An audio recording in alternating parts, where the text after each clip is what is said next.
Good morning and welcome to today's webinar, What Families Need to Know About Planning for a Loved One with Special Needs, presented by Elville and Associates Managing Principal and Lead Attorney, Stephen Elville.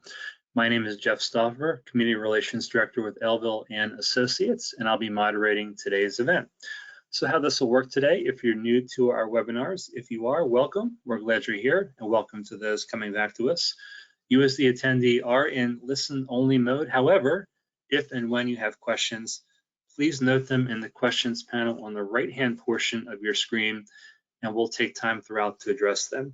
Your questions really help the presentation and add value. They help others learn, so please don't be shy in posing your questions at any time. You also received the presentation yesterday by email from me to take notes on it if you wish. If for some reason you did not receive the presentation, it is available in the section marked Handouts in the panel on your screen to download at this time. Also, for our advisors, for CFPs, CPAs, and various other professionals on today's webinar, you may receive 1.5 continuing education hours for attending today. Per attendance records requirements, please email me your ID number. And for CFPs only, I also must have the last 4 digits of your Social Security number as soon as possible so I can submit your CE hours for approval. Everyone will also receive a post-webinar feedback email immediately after the presentation. Now we ask that you please take just a couple minutes to fill out this simple survey to offer us your feedback about the presentation. It's also an ideal time to request a consultation with Steve if you have any planning needs for your family and you, now or in the near future. And we always look forward to being a resource to you here at Elville Associates at any time. So briefly, I'd like to offer an overview about our firm and share a little bit about Steve before we get started. So I'm going to share my screen here. So Elville Associates, we were founded in 2010 in Columbia by Managing Principal and Lead Attorney Stephen Elville. We have a number of different practice areas here at Elville Associates, and they include estate and special needs planning, elder law and elder care planning, estate and trust administration, business law and succession planning, guardianship and litigation, and tax planning and asset protection. We have 7 attorneys, 12 staff members, and 5 locations. Steve and I are coming to you live from the Columbia Gateway Community location here today.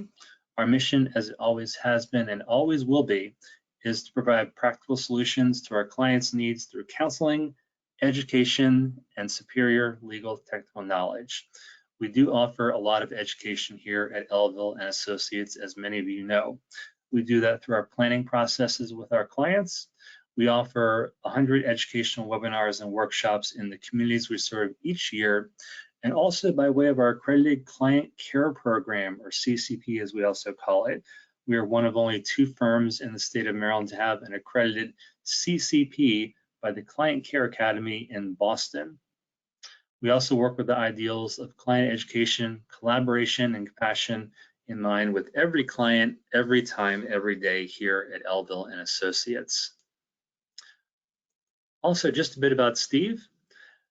His work as an attorney for the past 20+ years has been centered in elder law, special needs planning, and estate planning, with an emphasis in the areas of tax planning and asset protection. A member of many different national membership organizations, including the National Academy of Elder Law Attorneys, the Academy of Special Needs Planners, and the National Network of Estate Planning Attorneys. He works to bring peace of mind to clients by creating solutions to their needs through counseling, client education, and the use of leading-edge legal technical knowledge.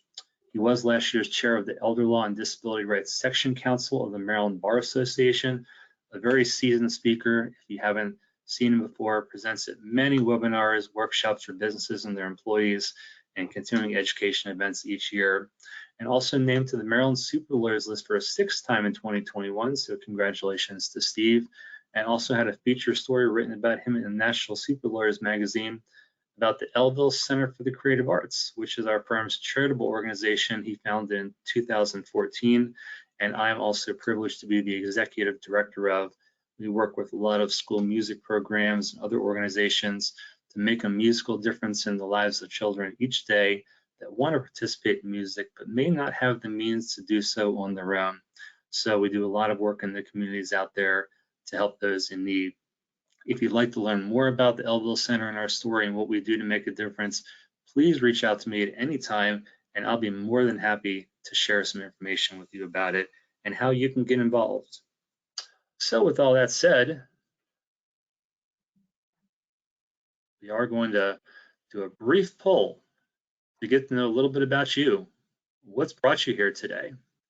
So the poll is, to get to know our audience, please tell us what has brought you to today's webinar. And you're going to see that pop up on your screen. And your choices are, first, I need to set up planning for a loved one with special needs. Second, I have planning in place, but it needs to be revisited. Third, I'm a financial advisor here to learn to better serve my clients. Or fourth, I'm an interested family member here to gather information.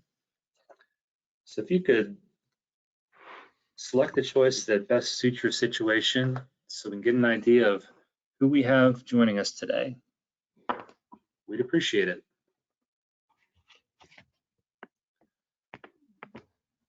And we'll give it another 15 seconds or so, and I will turn it over to Steve.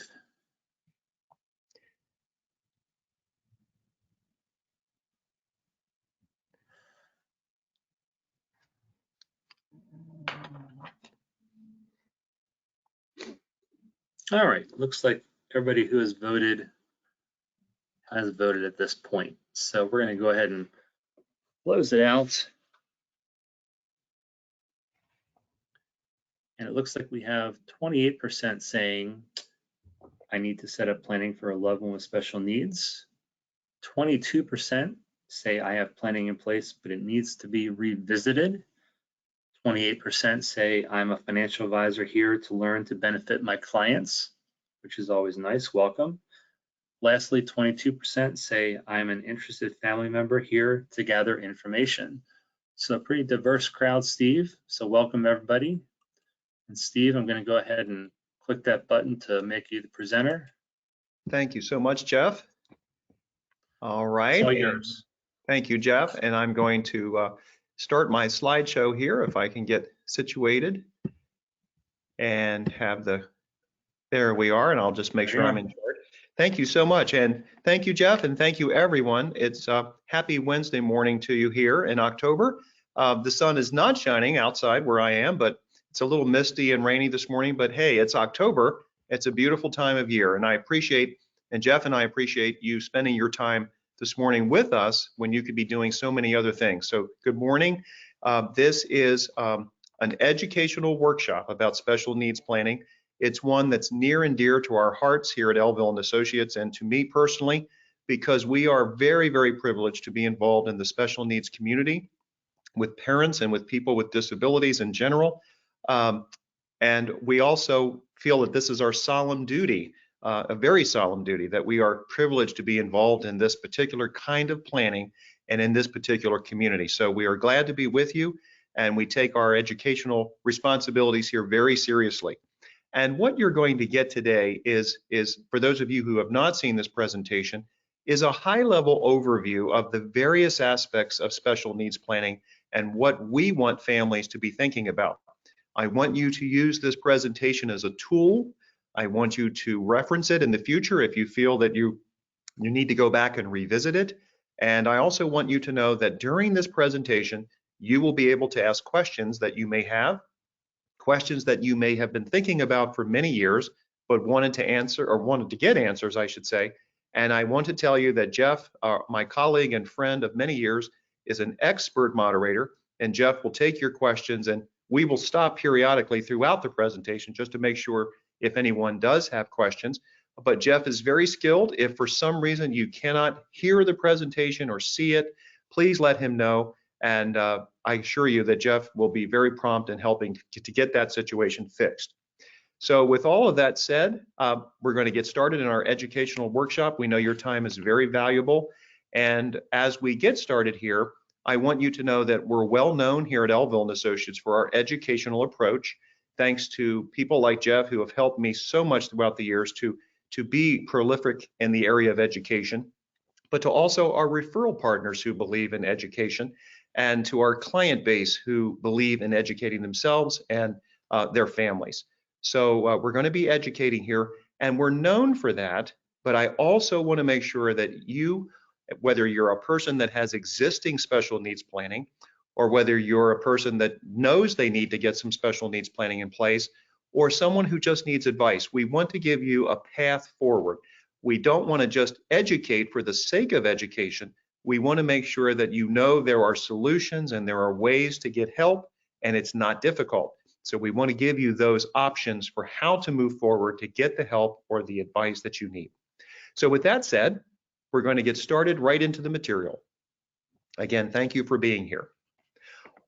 All planning is goal-driven, whether it's special needs planning, tax planning, conventional estate planning, asset protection planning, whatever the case may be. All planning is goal-driven, and that is certainly the case with special needs planning. So planning is really this. Planning for a loved one with special needs is about enhancing that person's quality of life to the maximum extent possible while protecting them as much as possible and not limiting their potential. So that's a very broad purpose statement or goal statement. You're going to have your own thoughts and ideas about your own reasons for doing planning, whatever that purpose or goal may be. But obviously, we want to protect those with special needs, maximize their potential, and make sure that they have a safety net of not only the world of public benefits for most special needs beneficiaries, not all special needs beneficiaries are going to be involved in the public benefit or means tested benefit world, but most people will be that are in the situation of having disabilities.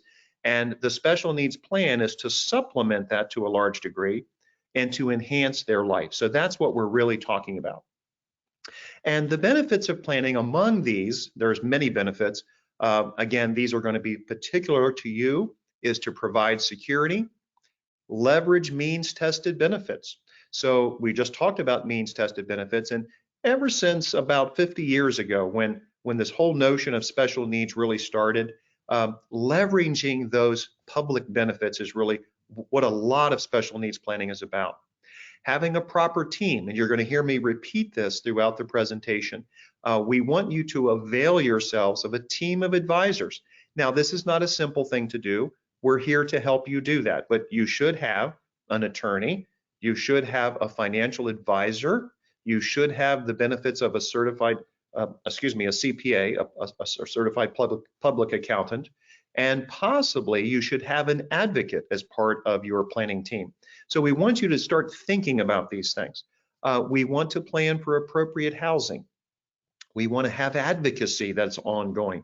Who is going to advocate for your loved one when you're no longer here? I know many of you are thinking about that, and there are some solutions, although sometimes it's not really clear. And that's what part of our planning process is about, is giving you space to think about these things.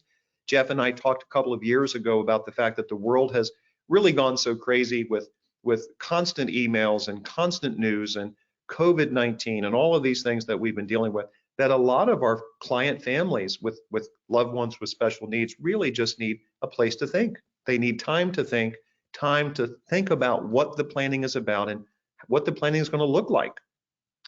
We want to plan not only for advocacy, but for caregiving in the appropriate circumstances. And along those lines, we want to coordinate an entire extended family that surrounds your loved one. And not all families are going to be like this. Every situation is different. There are families where the goal is not to have the other children who are neurotypical, let's say, not having those more healthy children involved. And it's going to be a case-by-case basis, whereas other families, it's going to be the entire family that's going to be involved, and they want to be involved. We want to protect the beneficiary from creditors and predators and those people who might commit fraud or abuse. That's obviously one of the things we want to do. And as a side benefit of good planning, the result of that good advanced planning is that we are able to preserve assets for other heirs, just in case, God forbid, our loved one with disabilities were to die before others. So these are all part of the benefits of planning, in addition to whatever is driving you and your thinking about your own planning. So here's one of those slides where you're going to see that I'm intentionally repeating myself. We're trying to make certain points of emphasis in this presentation. And one of those is we want you to have the right team of advisors. Now, some of you I know are engaged with your own financial advisors and CPAs, and I'm just going to applaud you for that and say that that's where you want to be. For those of you who don't have a financial advisor or a CPA, one of the things we find in special needs planning is that our special needs families, they're so engaged in their lives and in support of their disabled loved ones and other children that they just don't have time. And they are many times not necessarily neglected, but they are kind of not being taken care of is the best way to put it. So we want to make sure that we can refer financial advisors and CPAs to you to help you form that team if you need it. And of course, the same thing with advocacy. And another concept that you're going to learn about, if you didn't already know about it, is the concept of trust protectors. So trust protectors are a tool in planning, whether it's conventional wills and trusts, or whether it's a supplemental or special needs trust. A trust protector is a tool to provide flexibility for the long term for the trust and for the benefit of your loved one with disabilities. So flexibility, as you see here in the middle bullet point, is really the ability to deal with a changing environment, which we certainly live in, and in the future as well. So flexibility is a big issue in special needs planning and in estate planning in general. We want to make sure we cover that in planning. So let's talk about how do we create an effective plan. Well, as I mentioned, we take the time to think. So some of this is redundant just to make points of emphasis. Where will our loved one live in the future? What type of care will be required? You know, it's hard to sit and think about these things. And that's where an advisor or advocate can come in to really discuss this particular kind of thing. What is this lifestyle that we're looking for? Is there a life care plan? For example, national care advisors and other individual advocates can actually provide a life care plan. And many of you may have a life care plan for your loved one. So a life care plan can project financial needs and so forth, along with your advisors or insurance advisors, which we're going to talk about. Is a guardianship or conservatorship necessary? We don't want to do this unless it's absolutely necessary, but in many times, in many cases, it is necessary to have a guardian of the person or guardian of the property of your loved one. Who else will be involved in the life and the activities of your loved one? What kind of lifestyle is desired? We just talked about that. What are the future challenges ahead? We don't know, and all you can do is plan for today. So let's talk about that for just a second. Many people have anxiety about planning in general. So the best way to take that anxiety off the table so that you can focus on the best planning for today is to understand that good planning has to do with follow-up. Most people think that they're putting a special needs plan in place or an estate plan in place forever. In other words, it's a one-time thing. You're going to put all your energy into it up front, and then it's forever. Well, that's possibly the case. It could certainly happen like that, but we recommend that you not look at it like that. We want you to think about a process. If you look at this last bullet point, we want to have a process and a purpose where you're putting a plan in place, but there's an ongoing process where you know internally, subconsciously, you know that you're going to revisit this plan in the future, and it's not the forever plan. The world today is just too busy, too full of change, too many political changes and tax changes and so forth, that we don't want to just set a plan in place and leave it there. We want to update it, and as a result of that, by updating over the coming years, every 2 or 3 years, you're going to relieve the pressure of what in the world am I going to do in the future? Who are my trustees going to be? A lot of this will make more sense as you amend or revisit your planning over the coming years and not just one time. We want to build layers of protection, and one of those layers is trustees and trust protectors and advocates, and we're going to get into that a little bit more later. Another thing that you can do, and this is something that resonates with most parents of a loved one or relatives of a person with disabilities, is to create a memorandum of intent. So as we say in our normal workshops about estate planning, I'll just ask you this rhetorical question. If I had 100 wills stacked up here next to me and 100 trusts or whatever documents they would be, or 1,000 of these in front of me, would you say these documents look largely the same, if you had to guess, or would you say those documents look different? And I'm talking in a very general sense here. Well, I'll just go ahead and answer the question. Most of those documents are going to look fairly similar in their provisions, fairly similar in their presentation, although of course there are differences. Where I'm going with this is that your memorandum of intent that you would create with your special needs plan is the one document that's going to separate your will or your trust or your supplemental needs trust for your loved one.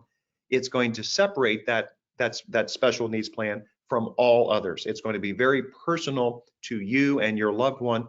And in that memorandum of intent, we want to talk about preferences and needs and what are my loved one's eccentricities? What do they like? What do they do not like? Who are their physicians? Who are their psychiatrists if they have one? Who are the social workers?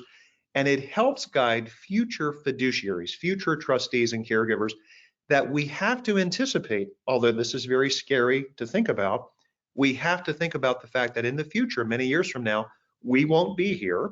And when we are not here, who are the people that are actually going to be in charge? We are setting some people in place like trustees or trust protectors, but because of the changes in the world, changes in people's health, changes in people's locations, anything can happen in the future. So this memorandum of intent is one of the key things that you can include in a special needs plan. And we strongly encourage you to take the time and effort. It's not easy. Take the time and effort to create this memorandum as part of the planning. Now, I'm going to stop for just a second because we're going to keep rolling on here. And I'm just going to ask Jeff if there are any preliminary questions on this Wednesday morning. Thanks, Steve. No preliminary questions as of now. I'm sure they'll be coming, though. Very good, Jeff. Thank you. So I just wanted to make sure. So far, we've covered some of the reasons for doing planning and some of the flexibility measures that we should be thinking about. We've talked about having an advisory team. We've talked about having a purpose. We've talked about updating, and we've talked about the fact that something that makes your plan actually work is to update. So that's kind of an advanced thing to think about, but it should give you some peace of mind that there is a process if we can engage in a process. So now what do we do? Well, we ought to be working with our financial advisors, and we should be thinking about expenses. And we should be doing projections. I was just on the phone this morning with a financial advisor who said, Steve, based on what we've talked about, I'm going to get back to you with a projection. And those of you who have knowledge about these things, you know that good financial advisors today have tremendous tools at their disposal. They're able to do what is called Monte Carlo projections. They're able to project expenses. CPAs are able to certainly get involved and project expenses and how shortfalls will be met. So these are fundamental things that we want to take the time to be thinking about, and we want to take advantage of as part of the advisory team. Now, I always laugh when I see this little chart that we are providing you because you could get something as good or better on the internet today, but we want to use charts and resources and financial advisory projections. We want to use life insurance, and we're going to talk about that.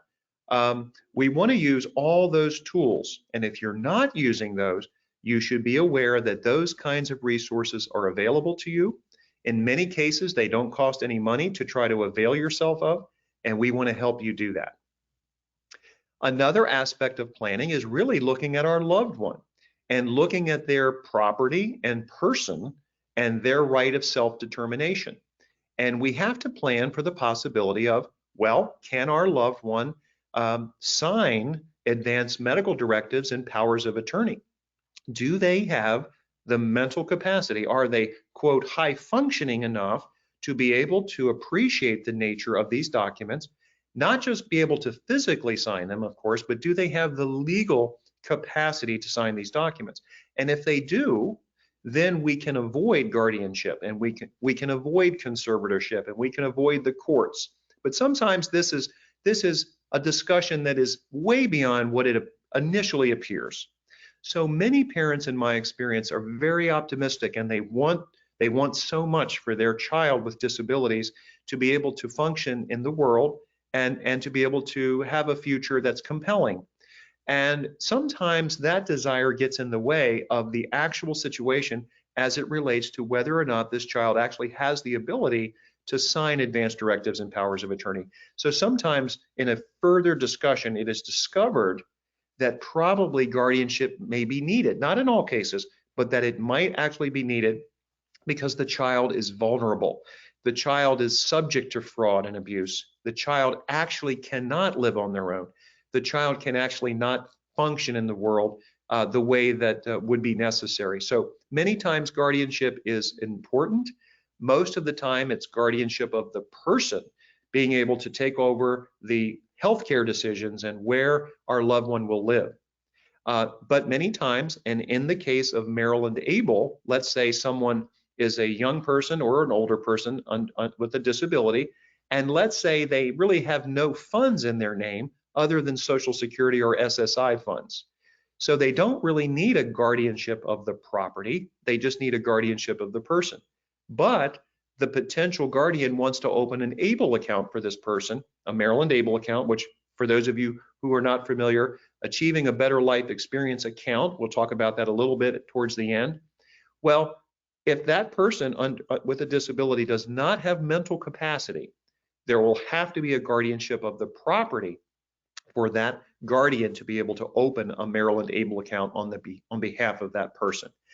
Now, with all that said, we are hopeful, and many of you have heard about this in the special needs community. There is a concept called supported decision making that I've been talking about for a few years, and I'm happy to report that Megan Rusiano from Disability Rights Maryland, we had a discussion 2 days ago, and she tells me that they are reintroducing a bill this legislative session in the Maryland legislature to pass a supported decision-making bill, because not only do the 6 or 8 states that I mentioned previously, for example, Delaware, DC, which is not a state, of course, Indiana, Alaska, Texas, Wisconsin, those states have had supported decision-making laws for quite some time, but now I understand up to 20 states are either passing laws or have supported decision-making laws. Simply put, what is supported decision-making? Supported decision-making is the ability of a person with disabilities to appoint a supported decision maker for themselves who will not make their decisions, but will help them make their own decisions for their person and for their property. And of course, this is the concept that a person with disabilities, if they are given enough support, they can make certain decisions or many decisions if provided they are given enough support. So this is not a substitute for guardianship, and this is not a substitute for powers of attorney or advanced medical directives. This is a supplement or an additional tool that will open up more rights of self-determination for many, many people. And there's a UN resolution, United Nations resolution, that is at the core of all of this, which is that persons with disabilities have rights. They have rights of self-determination, and those rights should be enhanced as much as possible, and we have a responsibility to do that.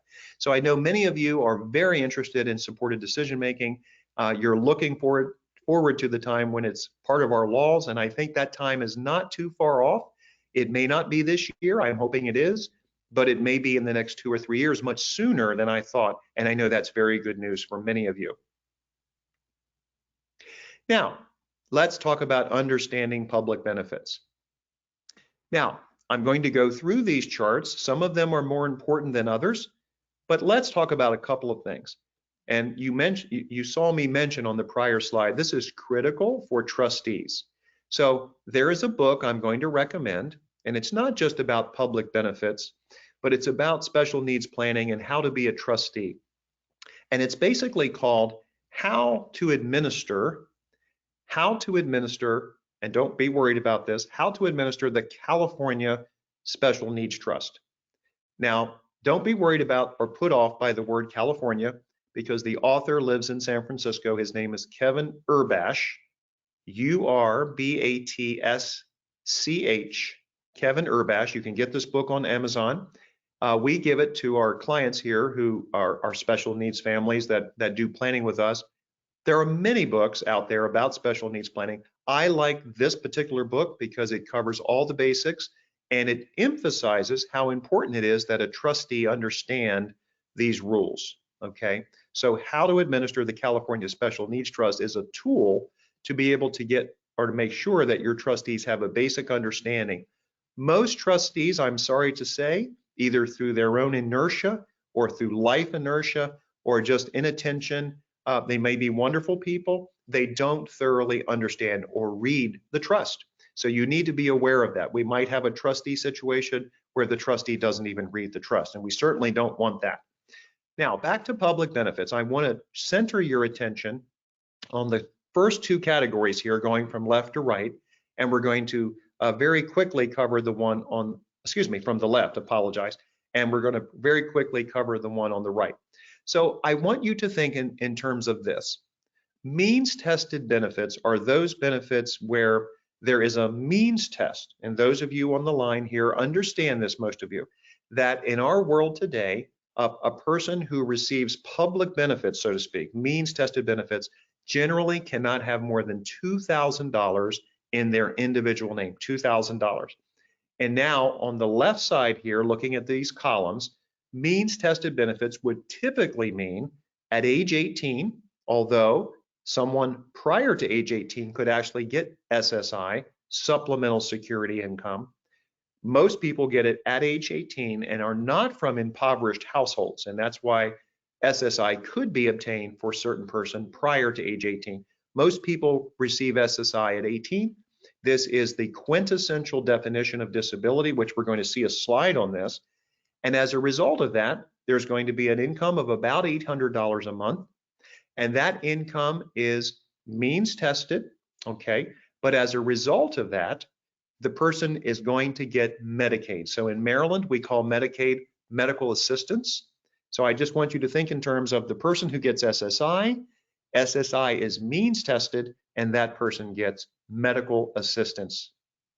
Now, in the middle category, we have people who are getting Social Security disability. So Social Security disability, and this is the most confusing of all the categories here in these three categories. Social Security disability can be gotten on that person's work record. So let's say this was a higher functioning person who was a hardworking person. They have their own work record. They're going to get Social Security disability on their own work record. Or if they don't have their own work record and they were disabled prior to age 22, they are going to be called an adult disabled child, which we're going to see in another slide or two.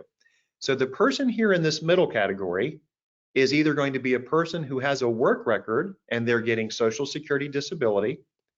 And as a result of that, within about 25 months, they're going to get Medicare, Social Security disability and Medicare, okay? Now, let's say a person does not have their own work record and they're an adult disabled child. That means they've been disabled prior to age 22. That person most likely was receiving SSI at age 18. And then when their parent dies or retires, they're going to transfer or transition to an adult disabled child status, and they're going to get Social Security disability and Medicare. And they're going to get the approximate 50% of the amount of their parent's benefit as an adult disabled child if the parent is living but has retired, or they're going to get 75% of the parent's disability amount when the parent dies. So 50% at retirement, 75% at death.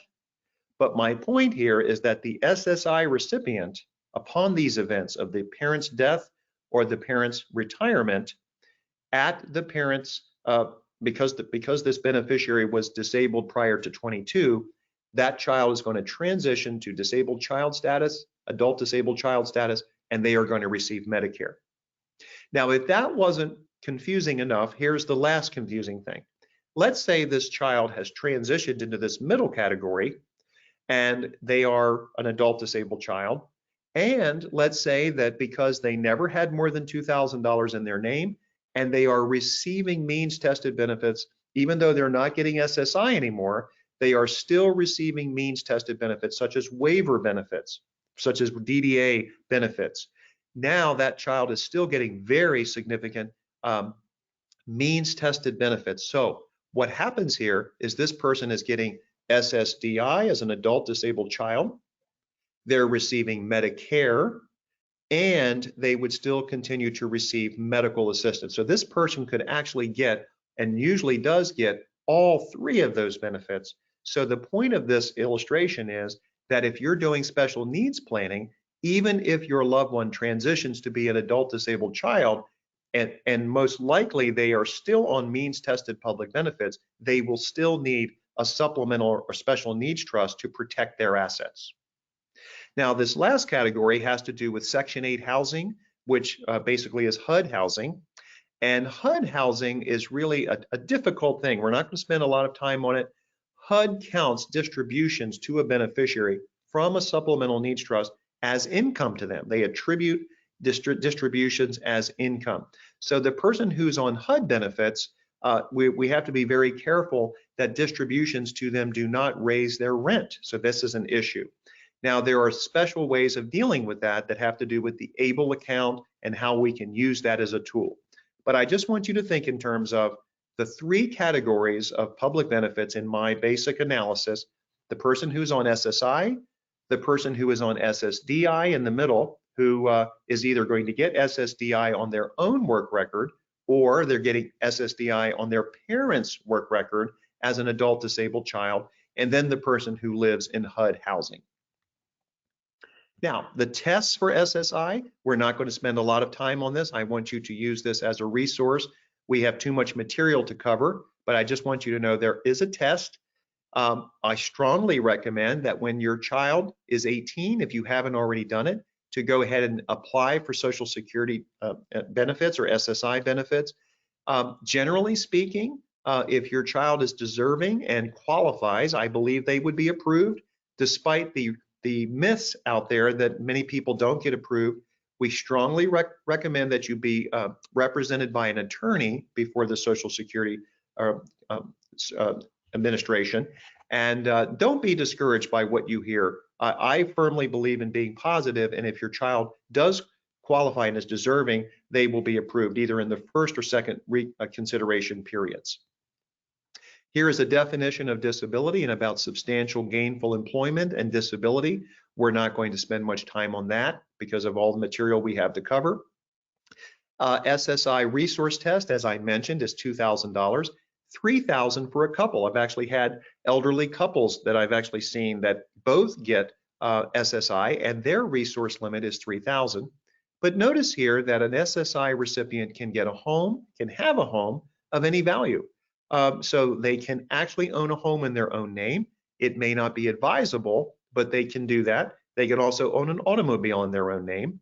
Now, by the way, just so before you get too concerned, a supplemental needs trust can own a home and can also own an automobile. But this is exempt even if the beneficiary does not have a trust. Furniture and clothing and personal care, burial plots, and certain types of life insurance assets of limited amounts are exempt. And of course, in 2021, the SSI rate is $794 a month. Some states provide a supplement. Remember, this is supposed to be for food and shelter. And we're going to keep moving on here. A good trustee, remember, is going to understand the difference between unearned income and earned income.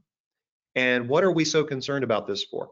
We're concerned because we don't want unearned or earned income to disqualify our SSI beneficiary, because after a certain point, these benefits are reduced dollar for dollar. And if a person doesn't receive at least $1 of SSI, they possibly will lose their Medicaid. So we don't want our beneficiary to lose their SSI and possibly lose their Medicaid. So this whole concept is worth studying. We're not going to spend a lot of time on it today, but this is a resource for you. We also want to understand deeming. So we want to understand that if your child is living at home and they are living with you, what's going to happen is they are going to be deemed to have in-kind support and maintenance from you. They are going to be deemed to be getting food and shelter from you, and many of you are aware of this in your lives because you've dealt with this situation. And Social Security is going to reduce the amount by 1/3. Now, we can deal with that in certain ways to make sure that the 1/3 is not lost, but some of you need to be aware that if your child is living at home and you are losing that 1/3 because you're paying, or your child is losing the 1/3 of their SSI, that is a fairly easy thing to fix most of the time. Social Security disability has tests, and we're not going to spend a lot of time on that today, but this is a slide for your benefit. This is the disabled adult child calculus, where we're talking about someone who is disabled prior to 22. The 50% amount is payable to the child, and this is a wonderful surprise, and hopefully is a surprise to many of you on the line that you didn't know this, that the child's benefits are going to increase greatly when the parent retires, and then when the parent dies, the child is going to have 75% of the parent's amount for the rest of their lives, and so this is a wonderful thing. We're not going to spend a lot of time on Medicaid and Medicare and what it covers, but these are resources for you. We talked about Section 8 housing. This is a concern of a lot.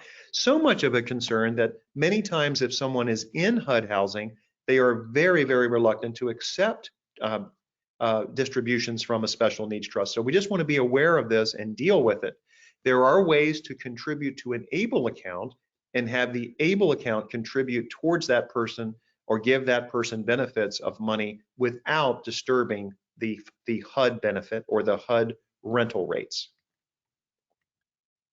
All right, so housing is a huge issue for many of you. I'm just going to spend a couple of minutes talking about housing. I'm going to stop for just a second to see if we have any questions, and I'm going to take a drink. Thanks, Steve.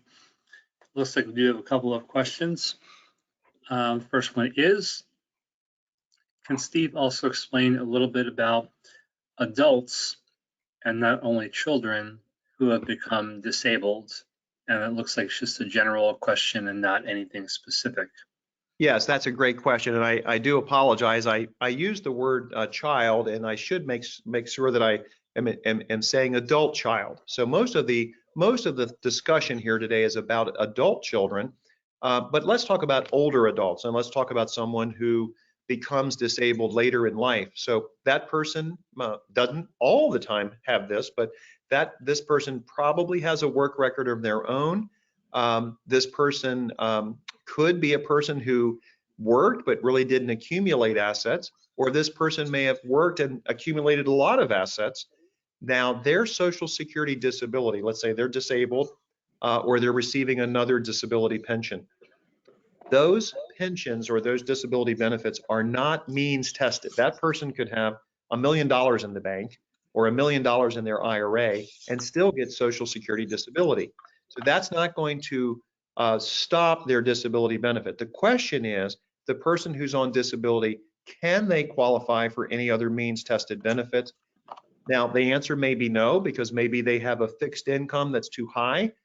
Maybe they have assets that are too high.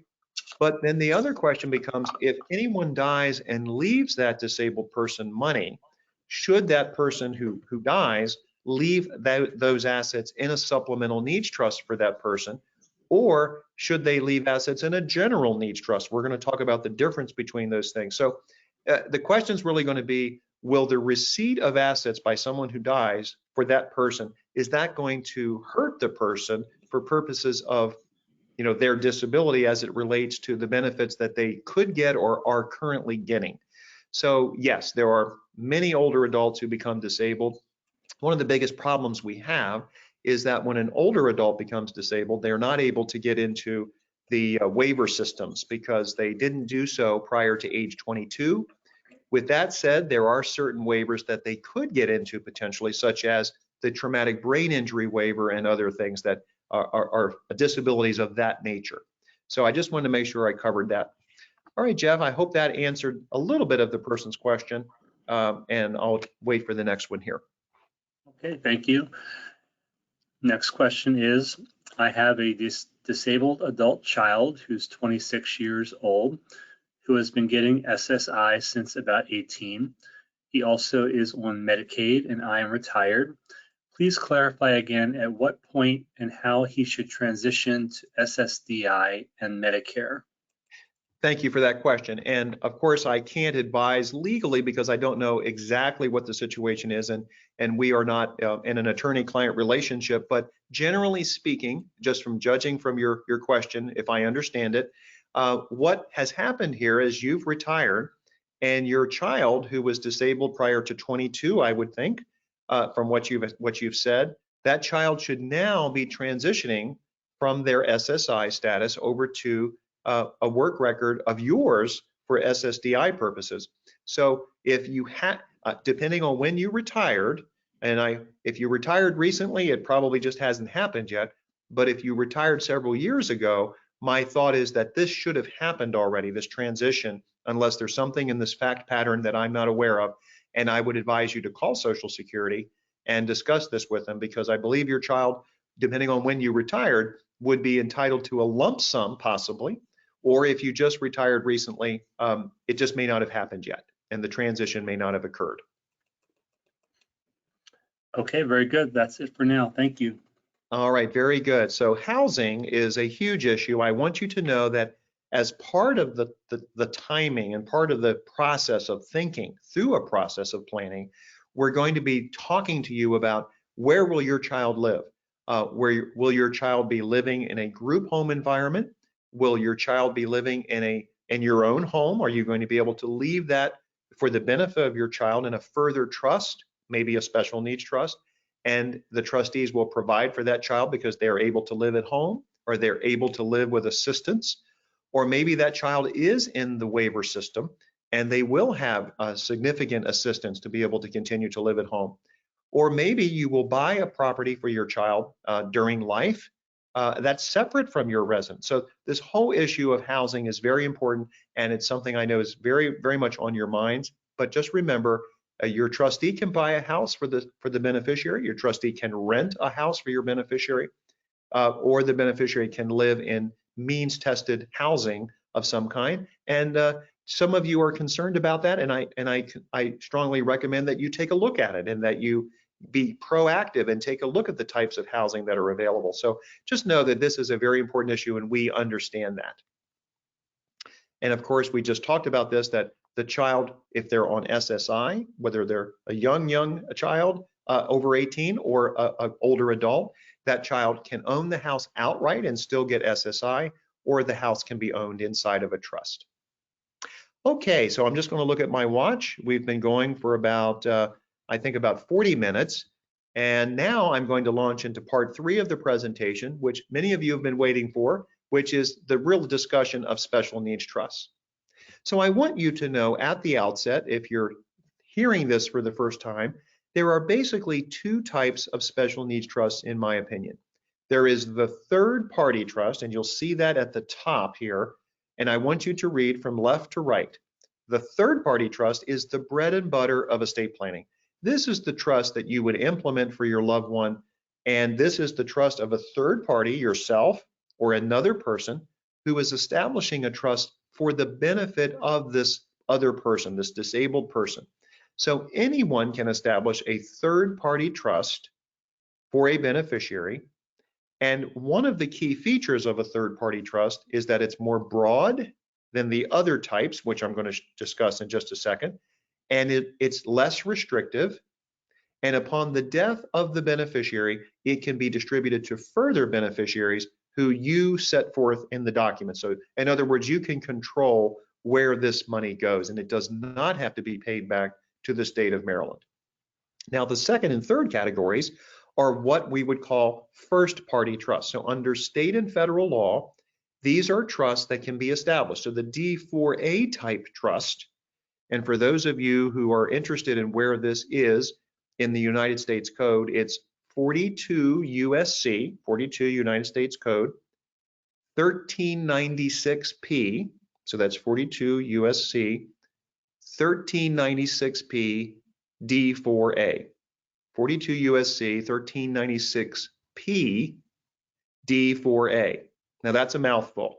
But the first party trust here, the D4A type, can be established by a parent, a grandparent, a guardian, a court, or in recent years, by the actual disabled person themselves. And this was a real phenomenon a few years ago. So that is called the Special Needs Fairness Act, where a high functioning person with disabilities can actually establish their own. So a good example of this would be a high functioning person receives an IRA from a well-meaning relative. Now that relative should never have left that $500,000 IRA to the disabled person, but they did. But this high functioning disabled person can actually take this IRA and put it into the D4A type special needs trust if this person is not 65 years old. And under that scenario, the IRA can actually be owned by the trust without tax being triggered. And this is one of the only times, or the only time we're aware, where the IRS will allow an IRA to be owned by a trust without triggering tax. Not to just actually be beneficiary designated to a trust, but to actually be owned by a trust. So this is a very big deal. Now, let's say it was not an IRA, it was just $500,000 of cash that came to this person. Well, whether it's an IRA or not, it can be transferred to this trust. Now, the problem with this trust, if you look at it that way, is that this is the less desirable route. This is a payback trust. So this is a trust where at the beneficiary's death, this must be paid back to the state of Maryland or another state. So those of you who are familiar with this may have heard of this, this is the kind of trust that we're going to see in the next slide or two that is used where someone has an accident. Now they're very much injured or they get a big structured settlement. Some of you on the call here may be experiencing this. Your child has got a structured settlement from a birth injury or some other issue that happened. Could be a train accident. These are the types of trusts. Now, you're also going to see that these trusts are used when someone receives money from an inheritance that they shouldn't have received, and this knocks them off of benefits. So the D4A trust has to be approved by the Attorney General, which it's always approved, almost always. So it's not an issue. This is a trust that perhaps you should have in place in addition to a third-party trust, just to be ready, just in case someone inadvertently leaves money to your disabled loved one that they should not have left them. Now, the D4C trust is the least expensive of all these options. This is for someone can be over 65, and this is administered by nonprofit organizations. And there are a few of them in and around Maryland and nationally. And this is a trust where money just kind of gets dumped in there that the disabled person received that they should not have had. And when the disabled person divests themselves of that money and puts it in the pooled trust, they are now eligible for Medicaid again. So the D4A and the D4C type special needs trusts are sanctioned under federal and state law. They are trusts that, generally speaking, have paybacks to the state. So we want to avoid those, but many times those are used for special reasons. For example, the D4A trust is used many times because under a certain federal law a few years ago, a person that's retiring from the military, a military retiree, can actually assign their military retirement to a trust for their loved one. So this is a wonderful thing, but it has to go to the D4A trust because that is money that's actually coming to the disabled person. But in basic estate planning, we are usually dealing with the third-party trust, which is the basic supplemental needs trust that's established for someone to protect their benefits, to protect them from the claims of creditors and fraudulent people that are trying to commit fraud against them, people that would take advantage of their vulnerabilities, and then it provides for them, it preserves their public benefits, and at their passing, this goes wherever you say it goes if you're the creator of the trust. So in other words, what I was just saying, if we re-emphasize that, the third-party trust is the best way to leave instructions or to provide an inheritance for your loved one. And it's called a third-party trust because it's someone else's money that's coming into the trust. Now let's talk about other arrangements that people make. And you've seen this. I saw this just the other day in my practice. I saw someone getting ready to do this and I was able to dissuade them from doing it. So some people just say, well, and fortunately, this does not happen a lot. I'm just going to leave the inheritance to my child anyway. Well, of course, that's a silly thing to do because it's going to cause the loss of SSI and Medicaid and waiver status. That's a terrible idea. Or this is an inadvertent mistake that some people make. Some people leave assets to a general needs trust or a trust that does not qualify as a special needs trust, and that trust would be considered to be an available resource, such as a trust that says health, education, maintenance, and support. That is a support trust. We want to stay away from support trusts. We want our special needs trust to be a discretionary trust. Now, some people say, well, I'm not going to leave any money for my special needs child because that's just too complicated. So they leave assets to siblings of the disabled person, or to a brother or sister who's going to take care of their niece or nephew. But here are the problems with that, and I would strongly recommend that you not go in that direction. Those potential assets that you leave to others for the benefit of your disabled child could be subject to the creditors of that person. If that brother or sister or sibling, child of yours dies, and then they leave it to someone else, they've lost control, and you've lost control of the assets for your disabled loved one. What if they don't want to take care of your child? What if they take the money and use it? I'm not saying they would, but what if they take the money and use it for their own purposes? Maybe they have a financial situation. Maybe they lose it in a divorce.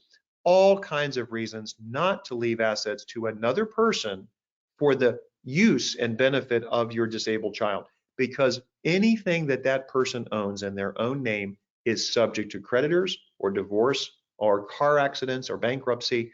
All of those issues could even be a tax lien. We just don't want that to happen. We don't want to go there. Now, again, back to the third-party trust. The beneficiary themselves did not create it. It doesn't hold any of the beneficiary's own money. Remember, if the beneficiary owns money, we're going to put that money in a first-party trust to keep them eligible for benefits.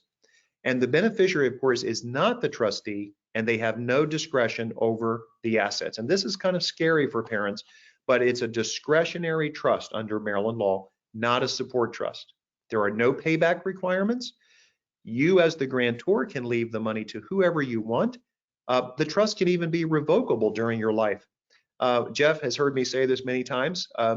When I was a young lawyer, I was always taught to draft irrevocable special needs trusts, but the trend over the last many years is to draft trusts as revocable because it gives more flexibility during the life of the grantor, and there's no tax reporting required. That's a special tax reporting of an irrevocable trust. Now let's talk about choosing a trustee. We're now at about 40 minutes, 50 minutes into the presentation.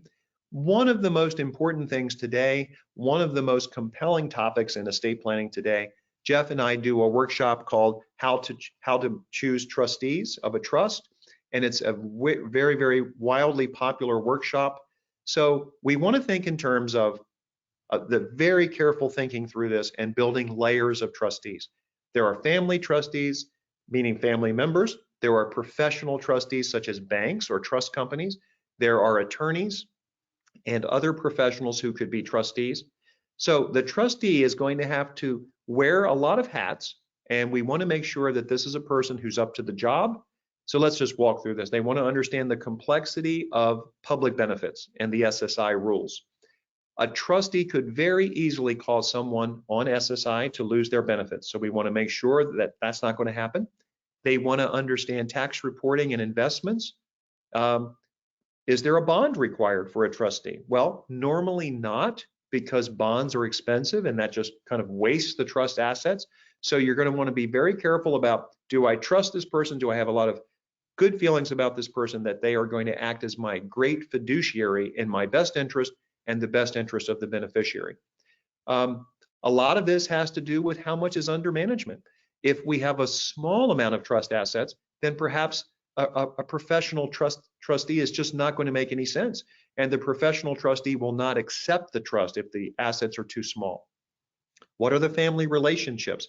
Is the trustee going to take a fee? If it's a family member who ultimately gets more of the trust money, is there a conflict of interest? We want to think through these things. What is their knowledge and experience? And last but not least, what is their ability and willingness to serve? So are they able to serve, geographically? Do they have the time in their life and the interest and the commitment to serve?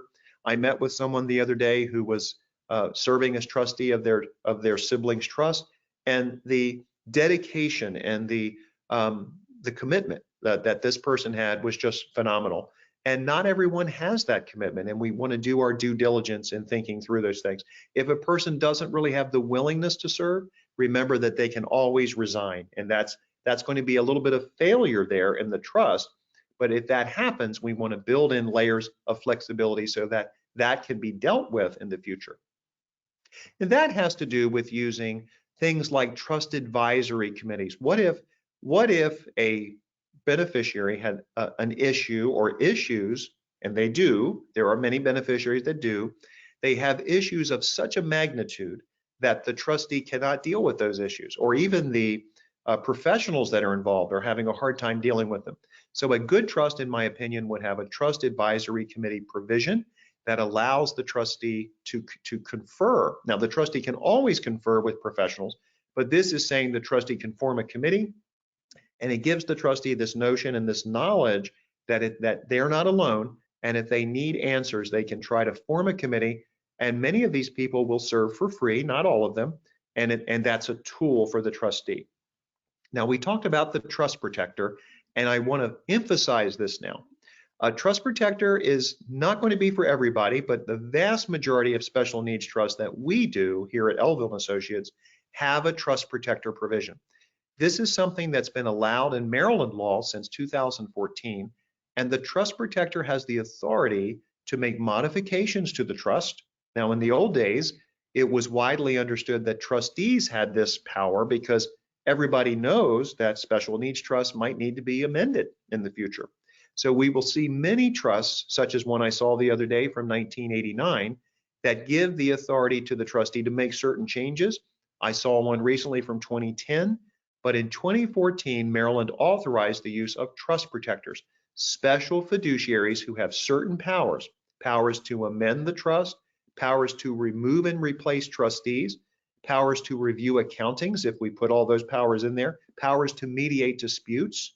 This gives the trust great flexibility, and it also gives great protection to the beneficiary, because what if the trustee is not doing a good job? We don't want that trustee to continue. We want that trustee to be removed. So I want you to think in terms of flexibility.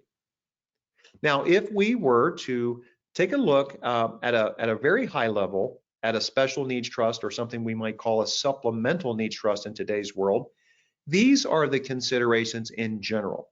Who are our trustees? We know that's first and foremost. Who are the trust protectors? And this is a little bit overwhelming, so don't feel overwhelmed right now. If you're watching this and you're saying to yourself, Steve, I have no idea who would fill all these roles, I promise you that this is part of counseling and walking through the process. So process and counseling are everything. Education. Maryland ABLE. We want a third-party supplemental needs trust to be able to fund a Maryland ABLE account, because we know ABLE will give us some flexibility in certain ways that are beyond the scope of this discussion today. We want to provide knowledge to the trustee, because remember, we want the trustee to read the trust,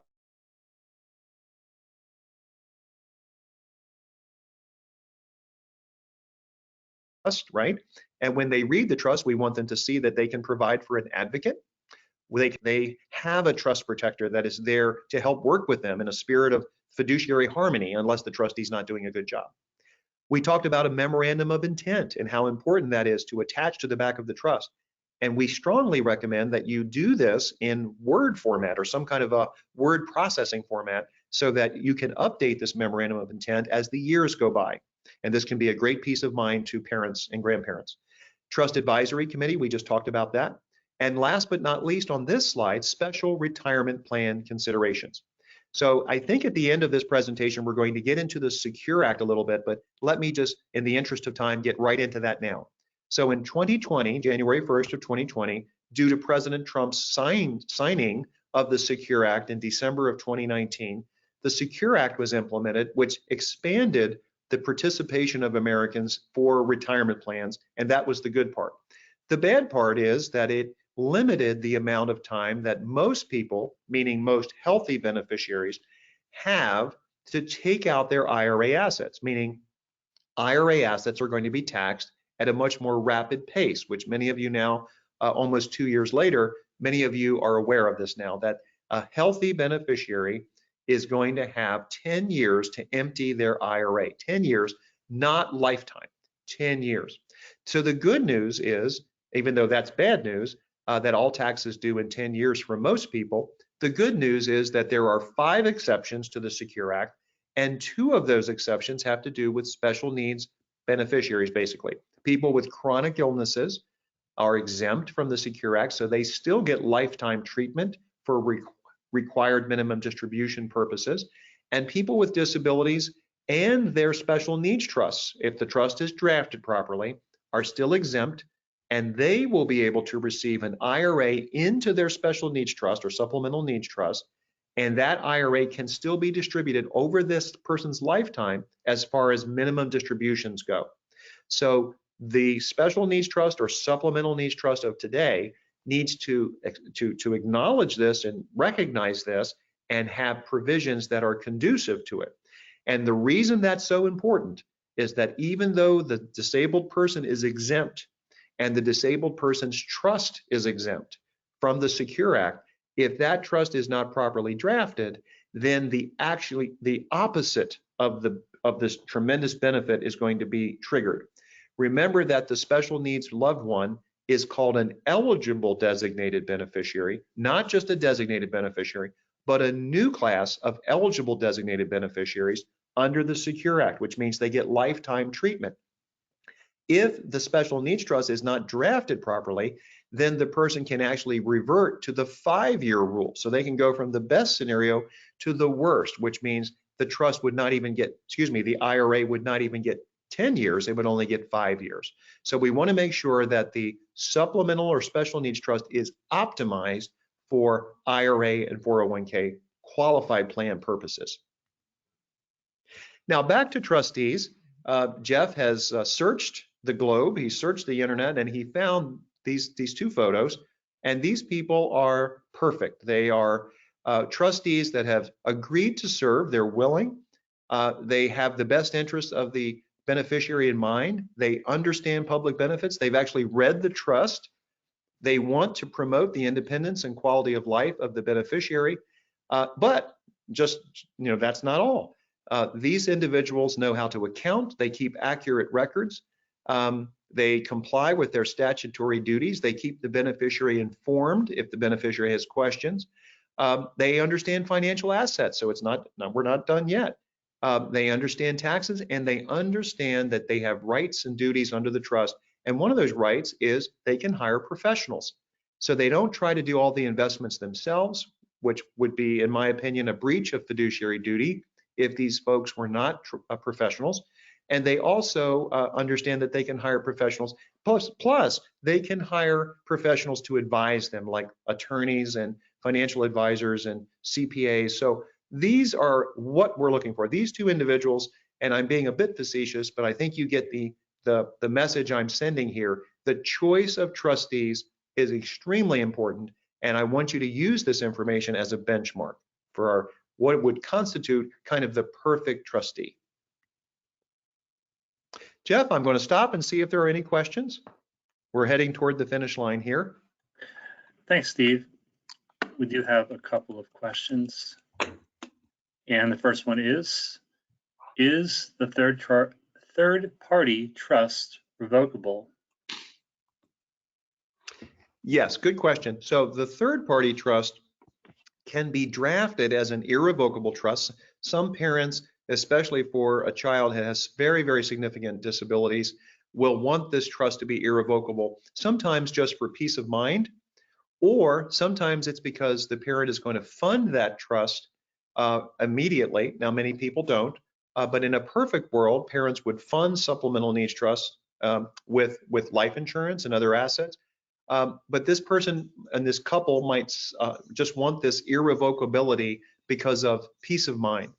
But a third-party trust should be, probably most of the time these days, revocable, in the sense that It can be established, and if the parent decides to put a little bit of money in it during life or fund it significantly during life, significant is a relative term, but if they fund it significantly during life, it can still be revocable, and it doesn't have to have a tax ID number. It doesn't have to have an EIN, and therefore it doesn't trigger a 1041, which is the trust tax return. So preferably, probably in most of the situations, we would have a revocable third-party supplemental needs trust. But at a certain point, let's say that that trust was funded with more than $100,000 or $300,000. In my opinion, at some point, we would want it to be irrevocable. And it certainly would become irrevocable at death, and it must become irrevocable if someone else dies. Remember, if it's a third-party trust and it stands on its own, if someone leaves a retirement plan asset to the trust must be irrevocable for the benefits to accrue to the beneficiary of the lifetime stretch out of required minimum distributions. So I would say yes, it can be, and most of the time probably should be revocable. Okay, thank you. Next question and last question for now.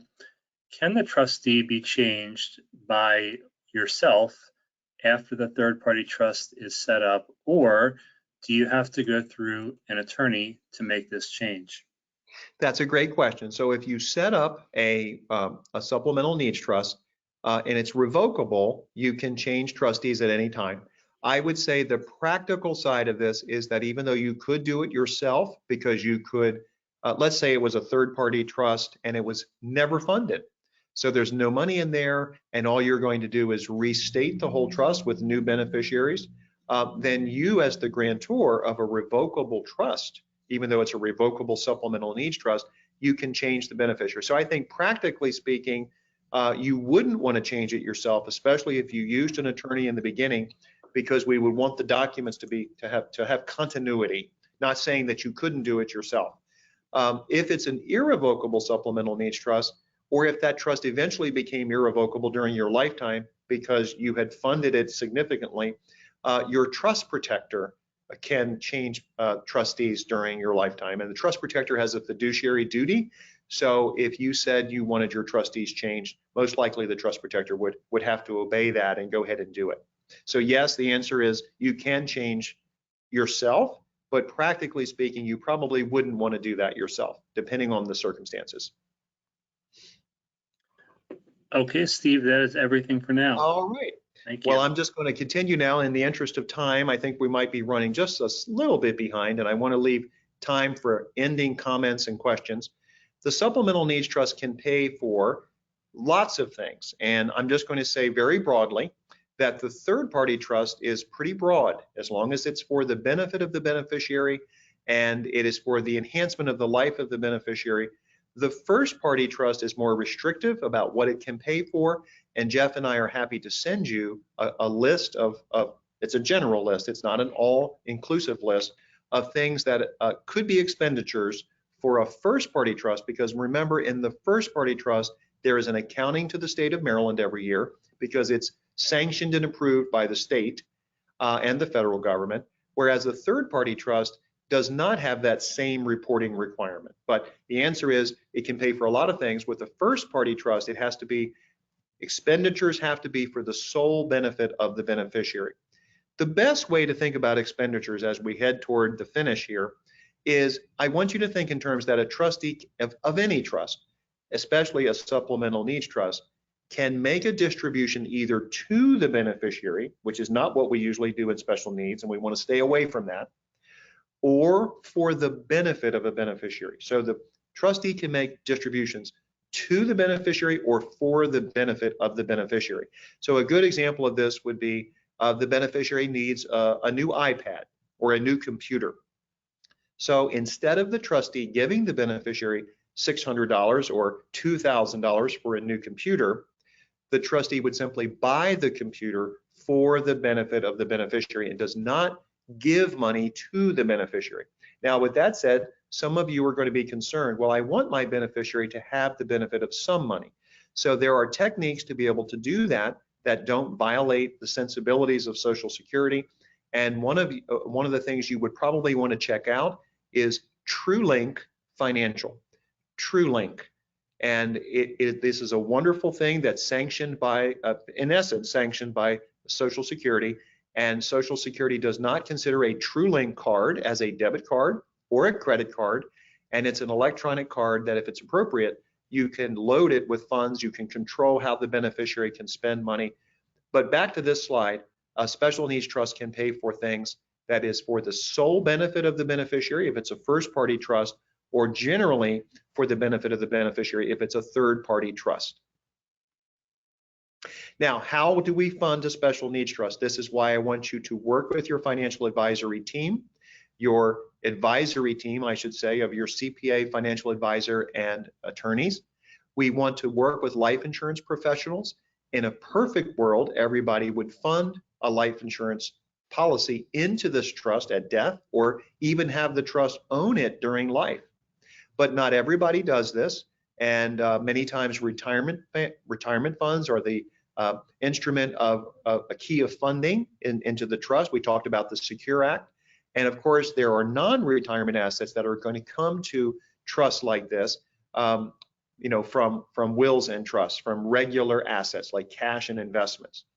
Some people are going to treat all the kids equally. Some people are going to treat the kids differently. It's all relative to your situation, and that's a counseling issue. First party trust, we talk about this, that the Attorney General approves these trusts. They're used in certain ways. They're payback trusts. They're really to preserve assets for those people who are on public benefits that receive monies that they're not supposed to receive. And as I mentioned a long time ago, they are usually the result of a personal injury award, or someone has received an inheritance, like the example I gave where someone was receiving a $500,000 IRA that knocked them off of the waiver program, knocked them off of the Medicaid program. So we implement this many times as part of a special needs plan. So if we were looking at special needs planning, we would have the third party trust, and in a perfect world, best practices, we would have a first party trust approved and ready to go by the Attorney General, and that doesn't cost a lot in basic planning to get that extra first party trust approved. And now we've kind of covered all of our bases for the future. But again, the approval of a first party trust is not always required, and it's just a best practice. So what is the process of establishing a special needs trust and the considerations?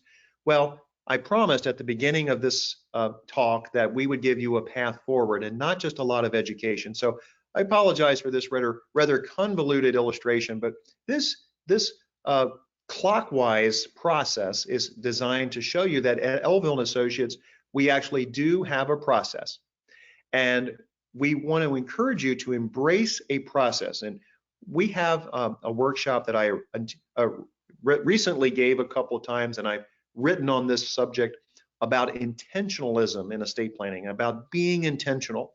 And I'm going to strongly encourage you to think in terms of, if you are intentional and you have the benefit of a process where you're working with an attorney or a law firm that actually has a process, and we have a process of review, a process of answering questions, a process of counseling, a process of thinking through the issues, now the chances of your special needs plan or your regular estate plan, either one or both, they have a great chance of succeeding versus a randomness to not having a process. So when you have a chance, we just want you to know that we do have a process of taking you through a series of education, and that's what we want to do in conjunction and coordination with the advisory team if you have one. Now, guardianship and conservatorship, we talked about that a little bit. This is a counseling issue as well. Sometimes there's a need for guardianship that is just not really understood on the surface. And then other times through counseling and working through the issues, there are many times when guardianship can be avoided. And we want to make sure that we understand there's two types of guardianship.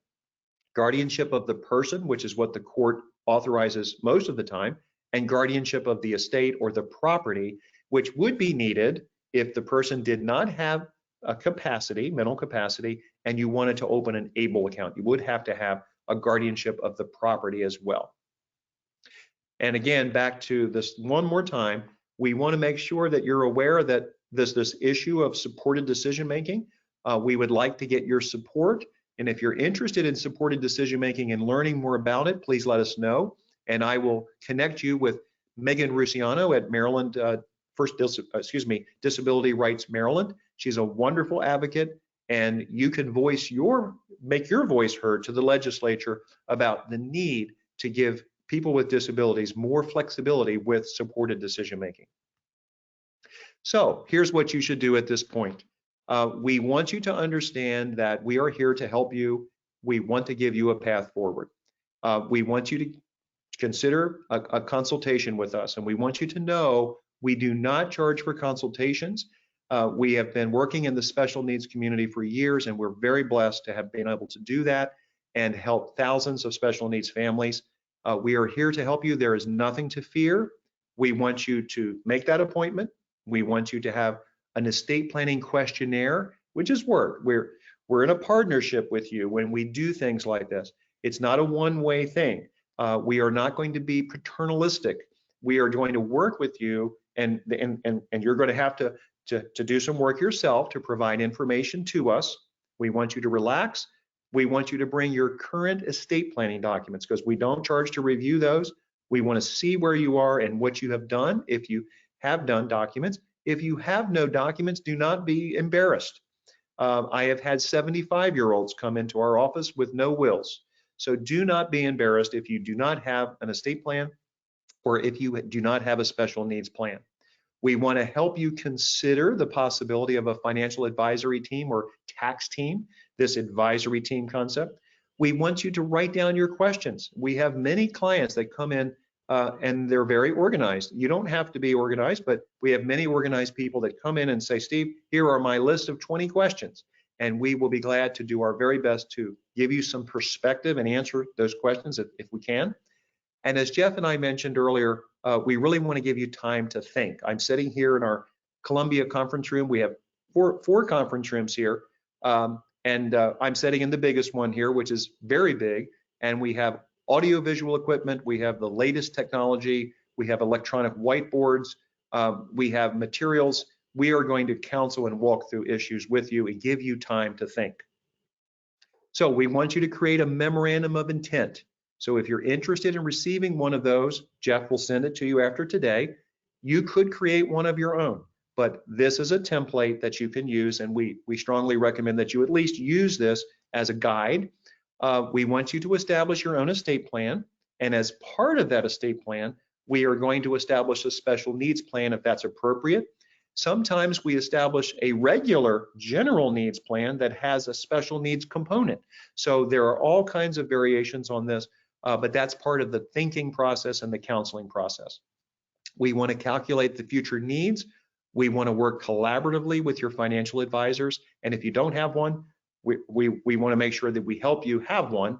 And of course, with the Secure Act, we want to make sure that we educate you and we address the special issues about retirement plans as they come to someone with disabilities into their supplemental needs trust. Okay, that's a big issue, because the person with disabilities and chronic illness are only 2 of the 5 exemptions from the Secure Act. We want you to understand your loved one's public benefits, and especially make sure that the trustees are educated to make sure they understand it. We want to make plans for the future. We want to start thinking about people who are going to be our advocates. And I know many of you spend your days and nights thinking about this, so we just want to continue that discussion, and we want to make special needs planning part of the regular estate plan. So with that said, Jeff, I'm going to check my time. It looks like it's about 25 after on my watch. I want to thank everybody for spending your valuable time on a Wednesday morning with me and Jeff and Elville and Associates. And we are here to help you. We're here to answer questions, and I'm going to turn it over to Jeff. Have a wonderful week ahead. Well, thank you, Steve, as always. I think I've heard this presentation probably about 200 times over the years, and it never gets old. I always learn something, and it's such an important presentation for people to hear.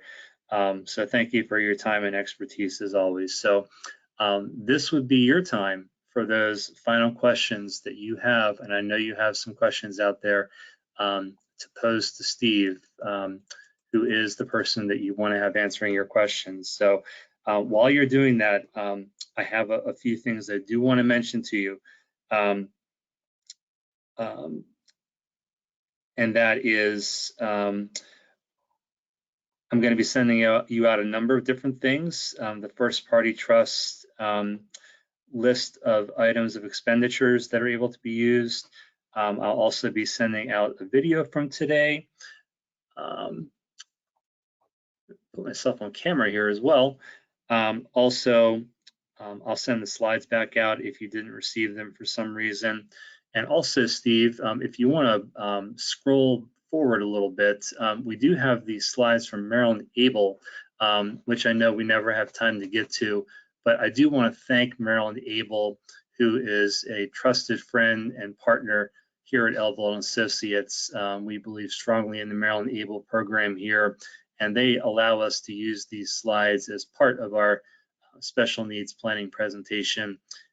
Kelly Nelson, the outreach coordinator there, we've known for many years, and we are welcoming them back to our Elville webinar series on November 16th. So not only is this a resource for you now, if you'd like to hear Kelly talk through these slides, you'll have that opportunity on November 16th, which is just about a month from now. She offers a wonderful presentation, answers any and all of your questions right off the bat. And so that's something that you can look forward to and sign up for. I think invitations might have gone out this morning for that as well. So just want to mention that too. And so again, thanks to Marilyn Abel. As far as our webinar series goes, we have on Wednesday the 20th, we have our estate planning and elder law essentials. That is on at 7 o'clock actually in the evening. So we have an evening presentation for you. Earlier that day, 10 a.m., trustee selection and how to choose the right one for you. Steve was talking a lot about the importance of that process, and that is going to be a presentation solely about that process and an important discussion that you probably don't want to miss. Part 2 of our wellness series for the Elville webinar series, which is going to be from at 1:30 that day, Navigating Unexpected Changes with Dr. Michelle Fritsch and Aging Life Care Manager Ellen Platt, who've been with us many times. Something you don't want to miss. Part 1 was a really great success. And then on the 22nd, we have Understanding Estate and Trust Administration. We're bringing that back after several months. So looking forward to a busy couple weeks here with our webinar series, and hope you can join us. So we'll see if we have some other questions before we wrap up, and I'll be getting that follow-up email out to you either this afternoon or at the latest first thing tomorrow. And Mr. Johnson, thank you. The other thing I'll be sending you, we had a question, sending you a copy of the memorandum of intent template. Yes, I'll also be sending that out. I have that scribbled down. I can't read my own writing. So I will be sending out the template for the memorandum of intent. It will be a fillable PDF for you, so you can go ahead and start it, save it, go back, amend it. So I'll be sending that out as well. So there'll be a number of attachments for you to look at and links, and also the supported decision-making webinar that we offered about a year or so ago that many of you might find interesting. I'll send that out as well. I'll jot that down too. So I'm going to be busy, which is always a good thing. So let's see if we have any final questions. Doesn't look like we do.